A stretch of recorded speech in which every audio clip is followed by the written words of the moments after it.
Santa, should I hide from anyone who I think is a bad influence? You shouldn't hide when you don't want to. That is slavery. Whoever you don't want in your life, you should throw such individual away.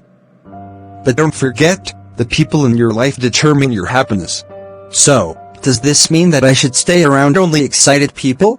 You don't need to choose your friends on appearance. Some people smile a lot but are themselves demons. Some don't smile but are demons.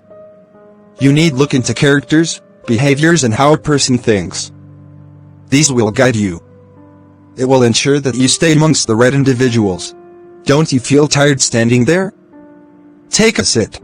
Santa, I am enjoying myself with you. This is why I always love staying around you. That shows I am a good individual and friend. Thanks for the compliment.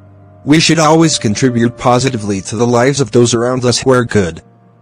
This is the best way to truly be happy. As you touch people's lives, your own life tends to expand. As you fill others, you get filled.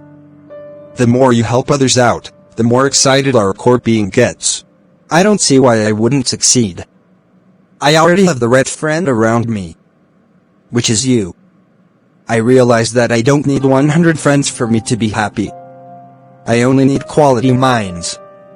It can be from one person, two, etc., but one is enough to deliver anyone from the shackles of ignorance. I realize that when a person's mind cannot perceive truth on its own, that person is in bondage.